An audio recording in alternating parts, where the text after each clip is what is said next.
معزز سامعین گرامی قدر، رسول اللہ صلی اللہ علیہ وسلم کی حدیث، رسول اللہ صلی اللہ علیہ وسلم کی سنت کے حوالے سے چند گزارشات آپ کے سامنے رکھ رہے ہیں۔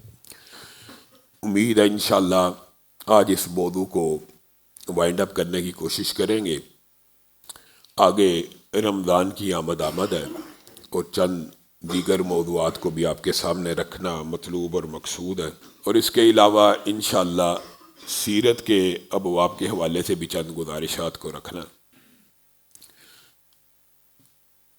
معزز سامعین گرامی قدر، سنت رسول کی اور حدیث رسول کی جو اہمیت ہے وہ صحابہ کی سنت سے بعض محبتوں کے واقعات آپ کے سامنے رکھ چکے ہیں۔ رسول اللہ صلی اللہ علیہ وسلم کی بات، رسول اللہ صلی اللہ علیہ وسلم کی سنت، اس کے بارے میں جو صحابہ کا اجماعی عقیدہ یہ ہے کہ جب وہ آ جائے تو پھر کسی اور کی بات نہیں چل سکتی۔ خود حضرت عمر، یہ آپ کے سامنے متعدد واقعات رکھ چکا ہوں، خود حضرت عمر کی زندگی میں بعض واقعات ایسے ہیں کہ آپ نے کوئی فیصلہ کیا، حتیٰ کہ اس کے بارے میں آپ کو صحیح حدیث کا علم نہیں تھا، لیکن جیسے ہی علم ہوا آپ نے رجوع کر لیا۔ ان میں سے ایک مشہور واقعہ یہ بھی ہے کہ حضرت عمر بیوی کے رشتہ داروں کو کہتے تھے کہ دیت نہیں ملنی، یعنی اس سے مراد یہ ہے کہ اگر کوئی خامن فوت ہو جائے تو اس کی دیت میں بیوی کا حصہ نہیں ہے۔ مختصر بات یہ ہے، حضرت عمر کا یہ نظریہ تھا کہ خامد مر جائے تو مرد کے رشتہ داروں کو تو حصہ ملے گا، لیکن بیوی کو اور اس کے رشتہ داروں کو حصہ نہیں ملے گا۔ تو ضحاک بن سفیان رضی اللہ تعالیٰ عنہ، ایک مرتبہ حضرت عمر نے ایسا ہی فیصلہ جاری فرما دیا، تو انہوں نے آ کے حضرت عمر کی بارگاہ میں یہ بات پیش کی، اے عمر، میں نے رسول اللہ صلی اللہ علیہ وسلم کی زندگی میں ایک واقعہ سنا، فلاں فلاں فلاں کا خامن فوت ہو گیا، قتل ہو گیا، تو اس کی دیت میں سے رسول اللہ صلی اللہ علیہ وسلم نے بیوی کو بھی حصہ دیا، بیوی کو بھی حصہ دیا۔ تو حضرت عمر نے کوئی چوں چرا ضد نہیں کی، بلکہ فوراً کھڑے ہوئے خطبہ دیا اور کہا، آج کے بعد عمر کا فتویٰ وہی ہے جو حدیث رسول ہے۔ بات ختم۔ اور حضرت عمر ہی کی زندگی میں حضرت عمر کے پاس مختلف ظاہرہ مقدمات آتے تھے، امیر المومنین تھے۔ بعض مقدمات جب ایسے آئے کہ عورت قتل ہو گئی ہے، عورت تو قتل ہوئی تو اس کی قصاص اور دیت کا قانون آپ سب کو پتہ ہے، عورت قتل ہوگی اس کا قصاص بھی ہوگا، اور اگر وہ معاف کر دیں تو دیت ہوگی۔ لیکن عورت اس حالت میں قتل ہوئی کہ اس کے پیٹ میں بچہ بھی ہے، اس کے پیٹ میں بچہ بھی ہے۔ حضرت عمر فیصلہ کرنے لگے کہ یہ جو حمل ہے اس کے اندر دیت کا اور قصاص کا کیا قانون لاگو ہوگا۔ دیکھیں، قصاص بالعموم یہ ہوتا ہے کہ ایک جان کے بدلے میں ایک جان لے لی جاتی ہے، یہاں پہ ایک بندے نے دو جانیں بیک وقت ایک جسم پہ لی ہے، دو الگ الگ قتل کرنا ایک الگ فقہ کا مسئلہ ہے۔ ایک ہی عورت کو قتل کیا اور اس کے پیٹ میں بچہ بھی ہے۔ حضرت عمر فیصلہ کرنے لگے تھے اور حضرت عمر نے منادی کی، کیا کسی کو حاملہ عورت کی دیت کا علم ہے؟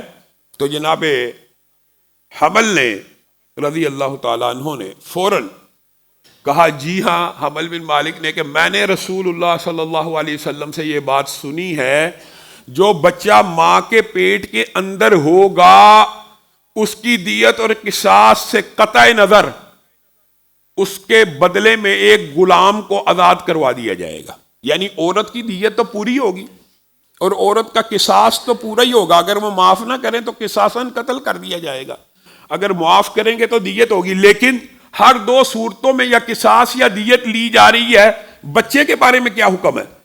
تو جناب حمل بن مالک نے کہا کہ اس کا حکم یہ ہے کہ رسول اللہ صلی اللہ علیہ وسلم نے کہا اس کے بدلے میں ایک غلام کو آزاد کیا جائے گا۔ تو حضرت عمر نے سر جھکایا اور کہا، تو نے حدیث رسول ہمارے سامنے پیش کر دی ہے، تو اس کے سامنے عمر کا سر تسلیم خم ہے، عمر اپنے سر کو جھکا دیتا ہے، اور اگر تو حدیث رسول پیش نہ کرتا تو عمر اس سے مختلف فیصلہ نافذ فرماتا۔ اگر تو حدیث رسول پیش نہ کرتا تو عمر اپنی عقل اور فہم یہی بات، یہ جو بات ہے اصل میں، اصل یہ دین ہے، اصل یہ منہج ہے کہ عقل میں کوئی بات آئی ہے یا نہیں آ رہی، عقل اس سے مخالف فیصلہ کر رہی ہے. جیسے ہی حدیث رسول آ گئی، حضرت علی اسی بارے میں منہج کو سیدھا بیان کر رہے ہیں. حضرت علی کے پاس عورت کا کیس آیا، عورت کو حضرت علی نے سنسار کرنے کا حکم دے دیا. لوگوں نے باتیں بنائی کہ اب وہی باتیں جو آج بھی معاشرے میں، جی قرآن میں کہاں ہے سنسار کا حکم، جی قرآن میں کہاں ہے، قرآن میں کہاں. حضرت علی کے کان تک یہ باتیں پہنچ گئیں تو حضرت علی نے کہا کسی کے قول کی خاطر چاہے وہ کتنا ہی عظیم کیوں نہ ہو شخص، علی سنت رسول کو نہیں چھوڑ سکتا، اس عورت کو سنسار کیا جائے گا. یہ ہے عقل میں نہ آنے کی اگلی بات حضرت علی نے خود بیان کی ہے. علی اگر عقل اور فہم و فراست کو دین سمجھتا ہوتا، علی حضرت علی خود کہہ رہے، اگر علی عقل کو، فہم و فراست کو، انٹلیکچوئلزم کو، جینیسزم کو، ذہانت کو، فطانت کو دین سمجھتا ہوتا تو علی ہمیشہ مسا پاؤں کے نیچے کرتا. علی ہمیشہ مسا پاؤں کے نیچے کرتا. لیکن میں علی نے رسول اللہ صلی اللہ علیہ وسلم کو مسا جرابوں کے اور پاؤں کے اوپر کرتے ہوئے دیکھا. اب بتائیے ایمانداری سے، جتنے بھی ذہین، ضروری نہیں ہوتا شریعت کے ہر حکم کی علت بھی معلوم ہو جائے. لوگ کہتے ہیں علت معلوم ہو جائے تو علت نہیں ہے تو وہ حکم بھی ختم ہو گیا. آج کل معاشرے میں غامدی نہیں ہے، فلسفہ عام کیا ہوا. جرابیں انسان چلتا ہے، ایمانداری سے بتلائیے کہاں سے گندی ہوتی ہیں؟ نیچے سے. مسا کرنے کا حکم کہاں پہ ہے؟ علت کیا ہے؟ اللہ تعالیٰ جانتے ہیں. ہر حکم کی علت معلوم نہیں ہے. اور آپ حیران رہ جائیں گے، حضرت علی اس دور میں لوگوں کو یہ بات سمجھا رہے ہیں اگر عقل فیصلہ کرتی تو پاؤں کے نیچے مسا ہوتا، لیکن سنت رسول ہے اس لیے علی بھی پاؤں کے اوپر مسا کرے گا. اور حضرت عمر کے دور کے اندر یہ غلام احمد پرویز اور غامدی نے ایک دور میں اس حدیث کو بھی بڑا اچھالا تھا، حضرت عمر کے اس قول کو، لیکن پورا قول بیان نہیں کرتے. بے ایمان ہیں، خیانت کرتے ہیں. حضرت عمر نے کہا تھا اب امن ہو گیا، اب ہم کمزور نہیں رہے، اب ہمارے بازوؤں میں طاقت آ گئی ہے. جب مدینہ کی طرف ہجرت کی مہاجرین تھکے ہارے ماندے، ظلمتوں کو ستائے ہوئے، چکی میں پسے ہوئے، تو جب عمرے کا موقع آیا تو رسول اللہ صلی اللہ علیہ وسلم نے کفار مکہ اور قریش مکہ کی باتیں سنی تھی کہ کمزور ہو گئے ہیں، بزدل ہو گئے ہیں، تندرست نہیں رہے، بیماری نے آن گیا. تو رسول اللہ صلی اللہ علیہ وسلم نے کیا حکم دیا تھا؟ کندھوں کو ننگا کر لو احرام میں. یہ رسول اللہ کی سنت ہے. دائیں کندھوں کو ننگا کرو، جو کندھے عوام کی طرف ہوتے ہیں ان کو ننگا کر لو، اور اپنے بازوؤں کو اس انداز میں گھماؤ کہ ان کو محسوس ہو کہ تمہارے بازو طاقتور ہیں. اور ذرا پاؤں اس طرح زمین پہ رکھنا جیسے پہلوان رکھتے ہیں، چھوٹے چھوٹے قدم، جیسے کبڈی کے اندر آپ پہلوانوں کو چلتے ہوئے دیکھتے ہیں. رسول اللہ صلی اللہ علیہ وسلم نے یہ حکم ایک علت کے تحت دیا تھا. یہاں پہ علت معلوم ہے، یہاں پہ وجہ معلوم ہے. شریعت کے ہر حکم کی علت معلوم ہونا ضروری نہیں ہوتا. سمعنا واطعنا کا کلیہ اسلام میں، لیکن یہاں پہ تو معلوم ہے کہ کیا دکھانا تھا؟ طاقت دکھانی تھی، قوت دکھانی تھی. وہ قریشیوں کے ذہن میں جو مغالطہ تھا مہاجرین اور مسلمانوں کے بارے میں، اس کو زائل کرنا تھا. ایک عرصہ گزر گیا، حضرت عمر نے کہا یہ وجہ ختم ہو گئی ہے، کفار بھی نہیں رہے، قریش بھی نہیں رہے. بس اتنا بیان کر کے کہتے ہیں کہ یہ منکرین حدیث دیکھے جی علت ختم ہو جائے حکم ختم ہو جاتا، لیکن اگلا جملہ نہیں پیش کرتے. علم عام ہو گیا. حضرت عمر نے کہا علت ختم ہو جائے لیکن رسول اللہ کی سنت کو نہیں چھوڑا جا سکتا. آج بھی 1400 برس بیت گئے ہیں، آپ نے احرام پہننا ہے، اور احرام پہن کے جب طواف کی ابتدا کرنی ہے کندھے ننگے کرنے ہیں کہ نہیں کرنے؟ اب تو علت ہی نہیں رہی، اب تو ضرورت ہی نہیں رہی کندھے ننگے کرنے کی. یہ بات نہیں ہے دین میں، شریعت میں. جو رسول اللہ صلی اللہ علیہ وسلم نے کہہ دیا، جو رسول اللہ صلی اللہ علیہ وسلم نے کر دیا، علت معلوم ہو نہ ہو، علت ختم ہو جائے نہ ہو، وہ حکم قیامت تک جاری رہنا. اللہ کو نہیں پتا، رسول اللہ کو نہیں پتا. حضرت عبداللہ ابن عمر کے پاس لوگ آتے تھے فتویٰ لینے، اور یہ بات ایک واقعہ نہیں، متعدد واقعات ہیں، متعدد واقعات. آپ حج تمتع کے بارے میں کیا کہتے ہیں؟ حج تمتع رسول اللہ کی سنت ہے، فتویٰ دیا کرتے تھے۔ آپ کے والد محترم تو حج تمتع سے منع کیا کرتے تھے، حضرت عمر نے منع کیا، اور وہ انہوں نے جس وجہ سے منع کیا وہ یہ تھی کہ خانہ کعبہ کی طواف کیا، خانہ کعبہ ویران نظر آیا، تو حضرت عمر نے کہا یہ لوگ حج کے ساتھ عمرہ بھی کر لیتے ہیں، تو عمرے اور حج کو علیحدہ علیحدہ کر لیا جائے تاکہ لوگ پورا سال عمرہ کیا کریں اور حج کے دنوں میں صرف حج کیا کریں، تو خانہ کعبہ آباد ہو جائے گا۔ آبادی کی نیت تھی۔ وہاں پہ بھی بیٹے نے مخالفت کی اور زندگی ختم ہو گئی ہے، ایک عرصہ بیت چکا ہے، ایک بندہ فتویٰ لینے آ رہا ہے، آپ کا والد تو کہتا تھا حج تمتع نہیں کرنا چاہیے، آپ کہہ رہے ہیں حج تمتع کرنا چاہیے۔ عبداللہ ابن عمر نے اس دور میں 1400 سال قبل یہ جملے کہے ہیں، آج کے مولوی کے جملے نہیں ہیں۔ کہا ایک بات میرا باپ کہے، یہ حضرت عبداللہ ابن عمر کا قول ہے، ایک بات میرا باپ کہے اور دوسری بات رسول اللہ صلی اللہ علیہ وسلم کہیں، بتا تو کس کی بات کو مانے گا؟ وہ شخص بے اختیار ہو کے بول پڑا رسول اللہ کی بات کو مانوں گا، تو عبداللہ ابن عمر نے کہا پھر سن لے، حج تمتع رسول اللہ کی سنت ہے۔ اس کے سامنے میرے باپ کا قول پیش کرتا ہے، اور عبداللہ ابن عباس نے تو اس بارے میں جو بات کہی ہے وہ میرا اور آپ کا منہج سلیم ہے، میرا اور آپ کا عقیدہ اور نقطہ نظر ہے۔ عبداللہ ابن عباس کے پاس بھی لوگ فتویٰ لینے آئے حج تمتع کے بارے میں، کہا حج تمتع رسول اللہ کی سنت ہے، آپ حج تمتع کرو۔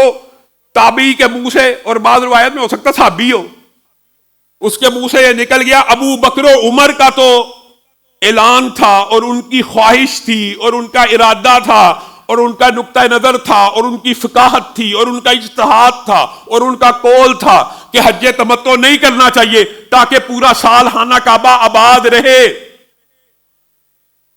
عبداللہ ابن عباس کا جملہ مولوی کا جملہ نہیں ہے، لوگ سمجھتے ہیں یہ آج کل کے اہل حدیثوں نے جملے بنائے ہوئے ہیں۔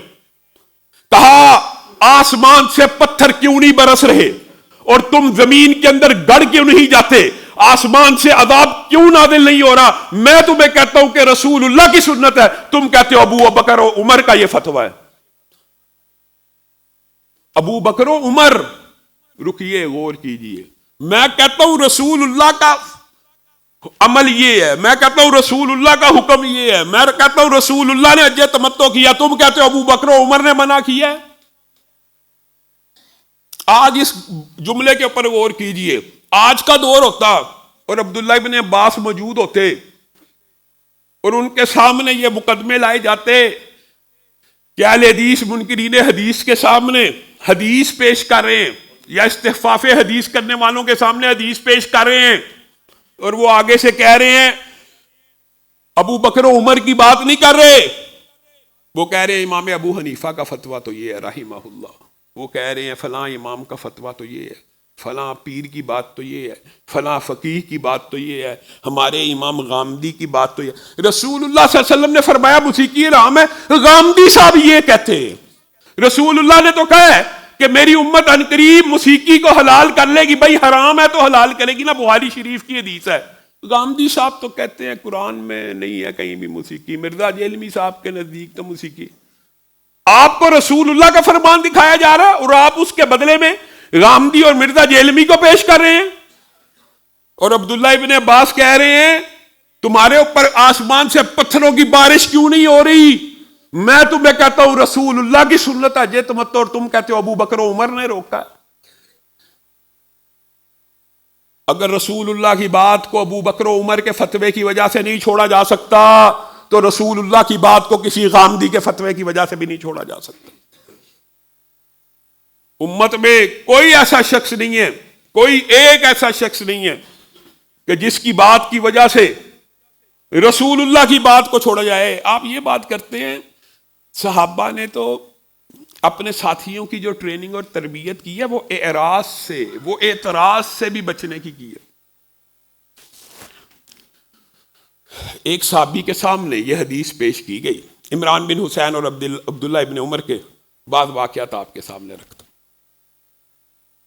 عمران بن حسین نے کہا کہ جناب حیا خیر ہی لاتی ہے، حیا خیر ہی لاتی ہے، حیا انسان کے اندر جس کے اندر بھی ہو حیا خیر ہی لاتی ہے۔ تو جناب بشیر بن کعب سامنے بیٹھے ہیں رضی اللہ تعالیٰ عنہ، وہ کہتے ہیں میں نے پڑھا ہے بعض حیا جو ہوتی ہے وہ وقار لے کے آتی ہے اور بعض حیا بزدلی کی وجہ سے ہوتی ہے۔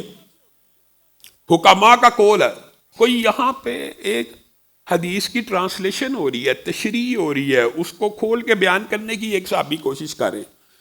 عمران بن حسین کہتے ہیں افسوس ہے تجھ پہ، میں تجھ سے رسول اللہ کی حدیث بیان کرتا ہوں تو اپنی کتابوں کی بات لے کے آتا ہے۔ میں کہتا ہوں حیا ہمیشہ خیر ہی لاتی ہے، تو کہتا ہے حیا کی دو قسمیں۔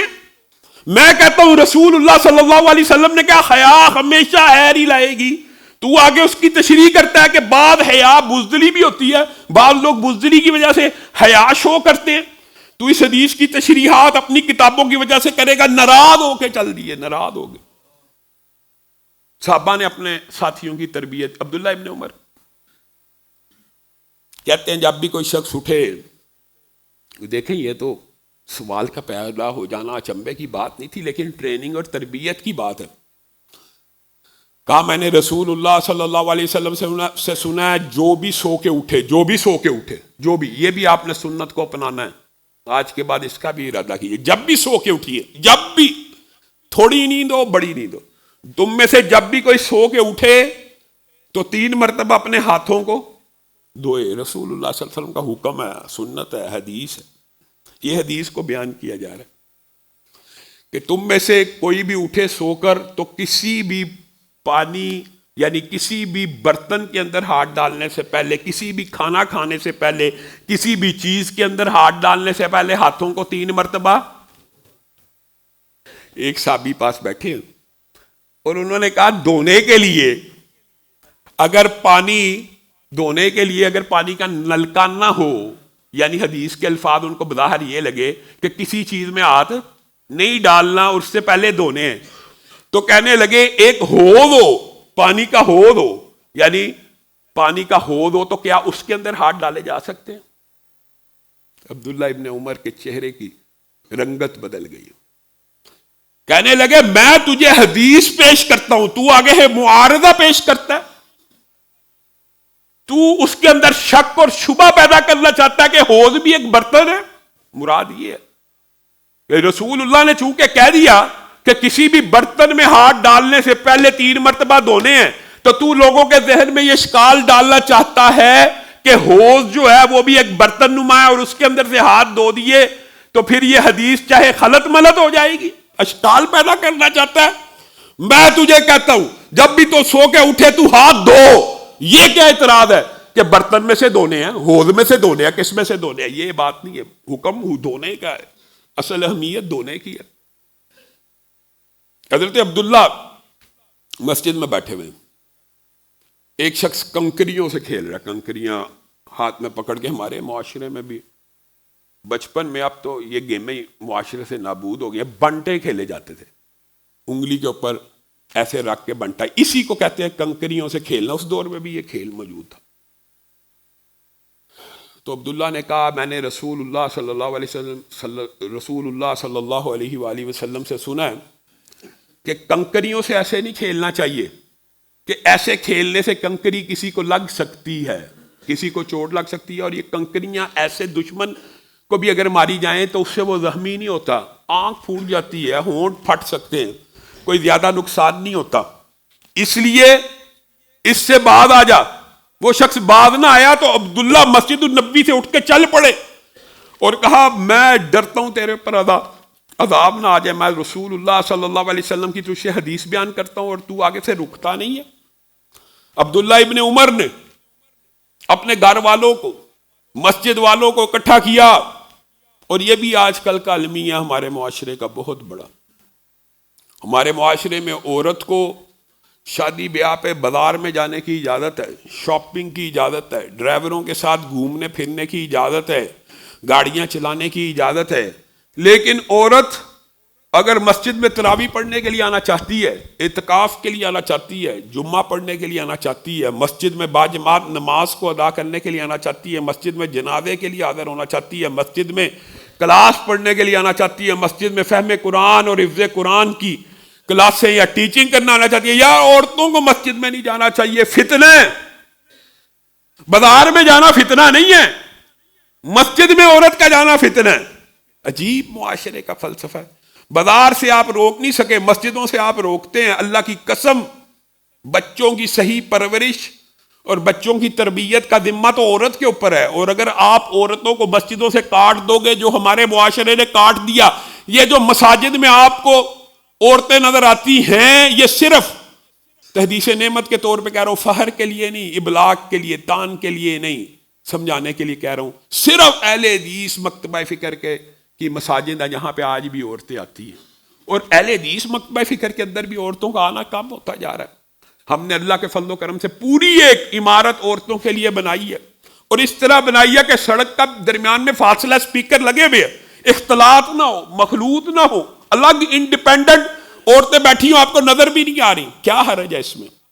انہی عورتوں نے آپ کے بچوں کی تربیت کرنی ہے، انہی عورتوں نے اصلاح کرنی ہے۔ عبداللہ ابن عمر لوگوں کو اکٹھا کر کے درس دیا کرتے تھے، اور درس دیا اور کہا اللہ کی بندیوں کو مسجدوں میں آنے سے مت روکو، مت روکو، مت روکو۔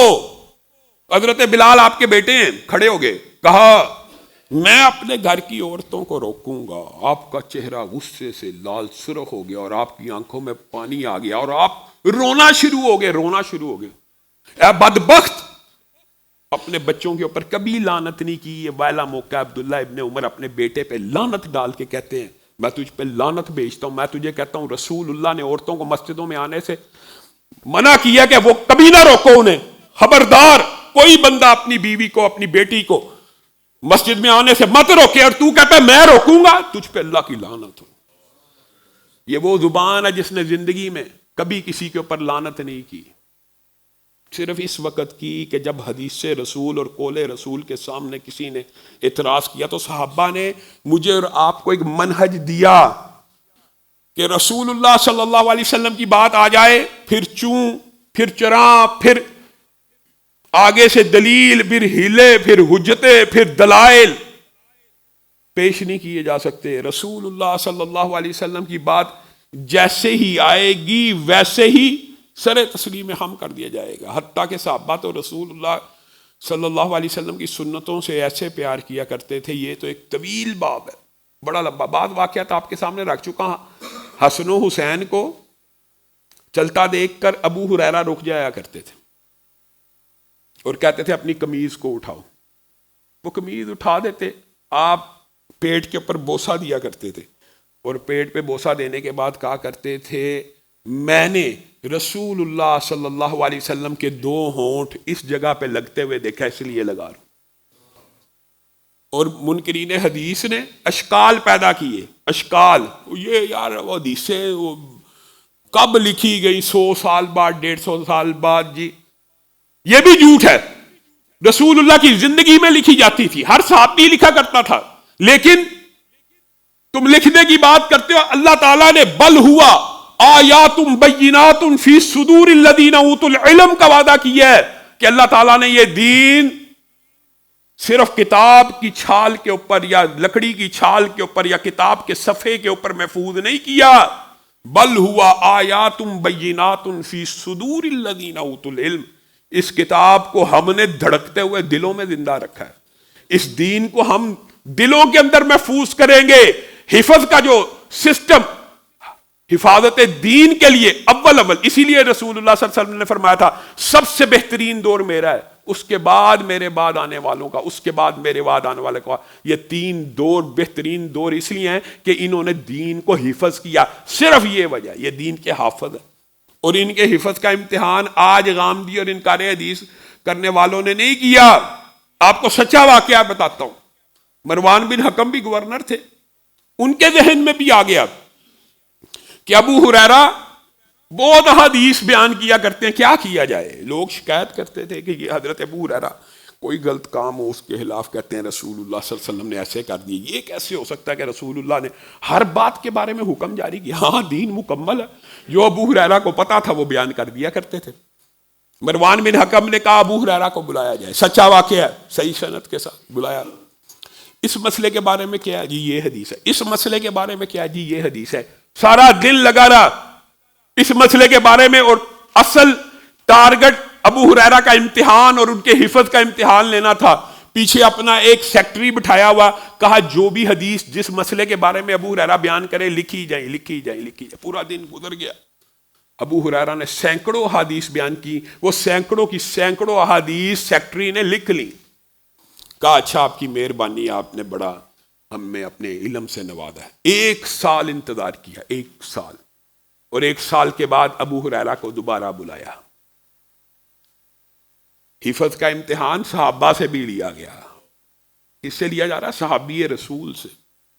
پھر آپ سے مسئلے پوچھے گئے اور گھما پھرا کے پوچھے گئے. آپ نے حدیثوں کو بیان کیا, سینکڑوں حدیث بیان کر دی. تو سیکٹری کو کہا آپ سامنے آ جا, دیکھ جو پچھلے سال بیان کی تھی, جو اس سال بیان کی ہے, کتنا فرق ہے, اور اگر فرق ہے اس کو سزا دی جائے گی. سیکٹری نے سامنے بیٹھ کے کھنگالا, کئی گھنٹے کے بعد کہا اللہ کی قسم جو بات پچھلے سال ابو ہریرہ نے رسول اللہ سے بیان کی تھی اس میں زیر اور زبر کا بھی فرق نہیں. یہ امتحان صرف صحابہ سے نہیں, امام شہاب زہری سے, ہشام بن عبد الملک, یہ تو گورنر تھے مروان, ہشام بن عبد الملک تو خود خلیفۃ المسلمین تھے, امیر المومنین تھے. انہوں نے بھی امام شہاب زہری کے بارے میں سنا کر احادیث بیان کرتا. انہوں نے مروان کی طرح ٹیسٹ نہیں لیا. انہوں نے کہا امام صاحب آپ ہمیں کوئی کتاب تحریر کر دیں جس میں اتنی حدیثوں, کتنی 400 حدیثوں کمپائل کر دیجئے, دین کے سارے مسائل اس میں آ جائیں.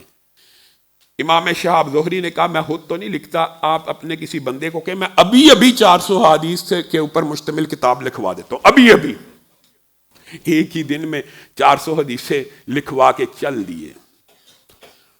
ہشام بن عبد الملک نے بھی ٹیسٹ لیا. مروان نے لیا تھا ابو ہریرہ کا, ہشام نے لیا امام شہاب زہری کا. 1 سال بعد بلایا اور کہا وہ جو کتاب پچھلے سال آپ لکھ کے دے کے گئے تھے وہ گم ہو گئی ہے. بڑا افسوس ہو گیا, دین کا خزانہ ختم ہو گیا. امام شہاب زہری مسکرانے لگے. کہا سیکٹری کو بلائیے دوبارہ لکھ دیتے ہیں. 400 احادیث دوبارہ لکھی. اس نے پچھلا مسودہ منگوایا اور کہا اس سے ٹیلی کیا جائے. 400 کی 400 حدیث میں ایک زیر زبر کا فرق نہیں تھا. غامدی اور انکار حدیث کرنے والوں نے دین کو کیا سمجھا کہ اللہ تعالیٰ نے ویسے ہی دین کی حفاظت کے لیے رجال پیدا کیے, بندے پیدا کیے. اور ٹیسٹ امام بخاری کا بھی ہوا. اور امام بخاری کا دور تو وہ ہے جب حفظ سمجھے ناپید ہوتا جا رہا تھا. یہ اول 3 دور تھے جہاں پہ حفظ کے ذریعے رسول اللہ صلی اللہ علیہ وسلم کی حدیث کو, قرآن کو, ہر چیز کو محفوظ کر دیا گیا. پھر اس کے بعد کتابوں کا دور ہے. اب تو کمپیوٹر کا دور ہے. علم حفظ کی طرف سے اٹھتا چلا جا رہا ہے جو وقت گزرتا جا رہا ہے. کتابوں کے اوپر نقش رہ گئے ہیں. لیکن امام بخاری کے دور میں بھی امام بخاری کا بھی امتحان ہوا, اور ان کا ابو ہریرہ کا اور جناب شہاب زہری کا امتحان لینے والے تو حکمران تھے, اور امام بخاری کا امتحان لینے والے علماء تھے. امام بخاری آئے سمرقند و بخارا سے بغداد میں. علماء نے آپ کی بڑی شہرت سنی تھی. کہا امام بخاری کا امتحان لینا چاہیے, ان کے حافظے کا, ان کی باتوں کا, ان کی حدیث کی جمع تدوین. انہوں نے ایک پلان بنایا کہ ہم میں سے ہر شخص 10 حدیثیں امام صاحب کے سامنے پڑھے گا, اور 10 بندے صرف 100 احادیث پڑھے گا. ہر بندہ 10 حدیثیں امام صاحب کے سامنے پڑھے گا اور امام صاحب سے پوچھے گا. اور ہم کریں گے یہ, کسی کی سند میں ایک راوی بدل دیں گے, کسی کے متن میں ایک لفظ بدل دیں گے. یعنی کسی کا متن میں ایک لفظ آگے پیچھے کر دیا, انما الاعمال بالنیات کی جگہ کوئی اور لفظ آگے پیچھے, انما کی جگہ انا لگا دیں گے, صرف لفظ بدل دیں گے. اور سندوں میں کسی ایک راوی سے ملتا جلتا نام ڈال دیں گے. پہلا شخص آیا, 10 حدیثیں پڑھی 10 سندوں کے ساتھ. امام بخاری ہر حدیث سننے کے بعد کہتے ہیں مجھے اس حدیث کا علم نہیں ہے, مجھے اس حدیث کا علم. لیکن جب کوئی اگلا شخص آیا, اس نے 10 پڑھی, امام بخاری کہتے جا رہے ہیں مجھے اس حدیث کا علم نہیں ہے, مجھے اس حدیث. لیکن ان کو سمجھ آ گئی کہ میرا ٹیسٹ ہو رہا ہے. ان کو یہ بات سمجھ آ گئی. جب 10 کے 10 افراد نے 10 حدیثیں پڑھ لی, اور امام بخاری نے پوری 100 کی 100 حدیثوں کے بارے میں کہا میں نے ان میں سے ایک بھی نہیں سنی, اور پھر کہا اس پہلے شخص کو بلاؤ جس نے پہلی حدیث اس سند کے ساتھ پڑھی ہے، اس کی سند یہ ہے اور اس کا متن یہ ہے اور یہ حدیث صحیح ہے. دوسری جو حدیث تو نے پڑھی تھی اس کی سند یہ ہے، اس کا متن یہ ہے اور یہ حدیث صحیح ہے. 100 کی 100 حدیثیں صحیح سند اور صحیح متن کے ساتھ پڑھ کے سنا دی. آپ نے کیا سمجھا دین اور شریعت کو؟ اللہ تعالیٰ نے دین نازل کیا، اللہ تعالیٰ نے رسول اللہ صلی اللہ علیہ وسلم کی حدیث نازل کی، اللہ تعالیٰ نے رسول اللہ کی زندگی تیرے اور میرے لیے نمونہ بنائی ہے، لیکن نمونے کو سیو نہیں کیا، سیمپل محفوظ نہیں کیا. رسول اللہ کی صبح شام دوپہر سیو نہیں ہے، اللہ ویسے ہی کہتا چلا جا رہا ہے اس کی پیروی کرو، اس کی پیروی کرو. کس کی پیروی کرو جو محفوظ ہی نہیں؟ ایک ایک لمحہ محفوظ ہے، صحابہ نے ایک ایک لمحہ محفوظ کیا ہے. اللہ رب العزت انکار حدیث کے اس فتنے سے اس معاشرے کی، اس قوم کی جان چھڑوائے. جو کہا گیا، جو سنا گیا، اس کو سمجھنے کی توفیق عنایت فرمائے. معزز سامعین گرامی قدر، رجب کا مہینہ ختم ہو رہا ہے اور رجب کے مہینے میں 22 رجب کو ہمارے معاشرے میں ایک گروہ ہے جو رجب کے کنڈے کرتا ہے اور اس کی نسبت امام جعفر صادق کی طرف کرتا ہے. یہ بات یاد رکھیے گا، امام جعفر صادق کی جو پیدائش اور وفات ہے وہ رمضان کی اور شوال کی ہے. ان کنڈوں کا حضرت امام جعفر صادق رحمہ اللہ کے ساتھ سرے سے کوئی تعلق نہیں. ہاں، خود ان کی کتابوں میں ان کے علماء نے لکھا کہ 22 رجب کو چونکہ سیدنا امیر معاویہ امیر شام اور امیر المومنین کا انتقال ہوا تو ان کی وفات کی خوشی میں ہم کنڈے کرتے ہیں اور ہم نظروں اور نیازوں کو بانٹتے ہیں. یاد رکھیے، یہ جو آپ کو مغالطہ ڈالا جاتا ہے کہ امام جعفر صادق کے کنڈے ہیں، اگر ان کے بھی ہوں تو بھی اسلام میں جائز نہیں ہے، تو بھی جائز نہیں ہے. لیکن حقیقت بات یہ ہے کہ سیدنا امیر معاویہ سے جو بغض ہے، 1400 برس بیت چکے ہیں، آج تک وہ بغض ختم نہیں ہوا. اس عظیم شخصیت سے بغض ہے جس کو رسول اللہ صلی اللہ علیہ وسلم نے صحیح احادیث میں دعائیں دی ہیں. اللہم اجعلہ ہادیا و مہدیا واہدی بھی، اللہ ہادی بنا، مہدی بنا اور اس کے ذریعے لوگ ہدایت پکڑیں. اللہم اجعل معاویہ، اللہم علم معاویۃ الکتاب والحساب وقہ العذاب. اللہ تعالیٰ معاویہ کو حساب کا علم دے، کتاب کا علم دے اور اس کو عذاب سے بچا. جس بندے کے بارے میں رسول اللہ کہہ رہے ہیں اس کو عذاب سے بچا. اور پھر وہ معین جنتی ہے. ام حرام بنت ملحان کے گھر رسول اللہ سوئے ہیں، اچانک مسکراتے ہوئے اٹھ رہے ہیں. ام حرام بنت ملحان کہتی ہے آپ کیوں مسکرا رہے ہیں؟ کہا میں نے ایک لشکر کو دیکھا ہے بحری جہازوں کے اوپر بیٹھا ہوا. تو کہا مسکرانے کی کیا بات ہے؟ کہا وہ پورے کا پورا لشکر جنتی ہے. اور امیر البحر ایڈمرل سیدنا امیر معاویہ اس بحری بیڑے کے امیر ہیں اور اس بحری بیڑے کے سب سے پہلے سپہ سالار ہیں. اس کی کیا دلیل ہے؟ اس کی دلیل یہ ہے کہ ام حرام بنت ملحان نے رسول اللہ سے کہا تھا اے اللہ کے رسول میرے لیے دعا کیجئے میں اس لشکر میں شامل ہو کے شہید ہو جاؤں. تو رسول اللہ نے کہا تھا آپ اسی لشکر میں شہید ہوں گی. اپنی زندگی کے اندر ام حرام بنت ملحان کو صحابہ کیا کہا کرتے تھے؟ شہیدہ بحر. ایسی شہیدہ جو سمندری جہاد میں شہید ہوگی. اور وہ کس جہاد میں شہید ہوئی؟ سیدنا امیر المومنین کی قیادت میں جنگ کرتے ہوئے اسی بحری بیڑے میں سیدہ ام حرام بنت ملحان شہید ہوگی. وہ پورا بحری بیڑا جنتی ہے. سیدنا امیر معاویہ معین جنتی ہیں، رضی اللہ کے حقدار ہیں، حنین کی دعا کے حقدار ہیں، حنین کی جنگ میں شریک ہے، حنین کی قرآن کی آیت کے حقدار ہیں، اس حدیث کا مصداق ہے کہ جہاں پہ رسول اللہ باہر آ کے کہتے ہیں تم پہ اللہ فخر کرتا اپنے فرشتوں کے ہمراہ. اس مجلس میں سیدنا امیر المؤمنین سیدنا امیر معاویہ شامل ہیں. وہ امیر معاویہ جس کے ہاتھ پہ یہ جو کنڈے کر رہے ہیں نا، ان کے دو امام معصوم امام جو کہتے ہیں امام معصوم عن الخطا ہے، ان کے امام حسن نے اس سیدنا امیر المومنین کے ہاتھ کے اوپر بیعت کی اور ان کو امیر المومنین مانا. اور 20 برس سیدنا حسن و حسین ان کی عمارت میں زندہ رہے. کوئی ایک جملہ، کوئی ایک لفظ، کوئی ایک جنگ ان کے خلاف ثابت ہے تو بتا دیجئے. آپ کے امام بھی جو معصوم عن الخطا ہیں وہ سیدنا امیر المومنین حضرت امیر معاویہ کو اپنا حاکم شرعی، ولی امر اور امیر المومنین مانتے ہیں. تیرے میرے نام ماننے سے کیا فرق پڑ جائے گا؟ ایسی حکومت کی بنیاد رکھی کہ زمین کی پشت کے اوپر آج اگر آپ آج غور کریں نا تو یہ مبالغہ نہیں ہے، پڑھ لیجئے گا بنو امیہ نے جو فتوحات مسلمانوں کے لیے کی ہیں. بنو امیہ کو ایک شخص جیلوں میں بیٹھا ہوا ہر روز گالیاں دیتا ہے، اس بدبخت کو یہ پتہ نہیں جس خطے میں یہ بیٹھا ہوا ہے یہ بھی بنو امیہ نے فتح کی ہے. اور بنو امیہ کی فتوحات اتنی عظیم ہے، 1300 برس گزر گئے ہیں نا بنو امیہ کو، تقریباً 1 انچ بھی مسلمانوں نے اس کے بعد فتح نہیں کیا. 1 انچ.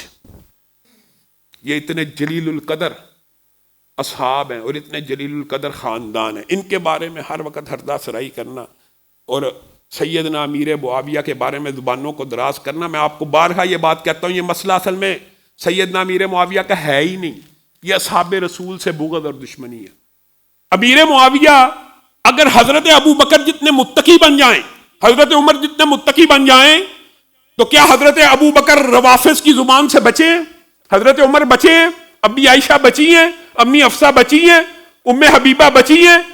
عجیب فلسفہ ہے. رسول اللہ صلی اللہ علیہ وسلم کے تینوں سسر عمر، ابو بکر، ابو سفیان برے. رسول اللہ کی تینوں بیویاں عائشہ، حفصہ، ام حبیبہ بری. رسول اللہ کے برادر نسبتی حضرت امیر معاویہ برے. پورا خاندان ہی رسول اللہ کا برا ہے، لیکن ہم خاندان رسول سے محبت کرتے ہیں.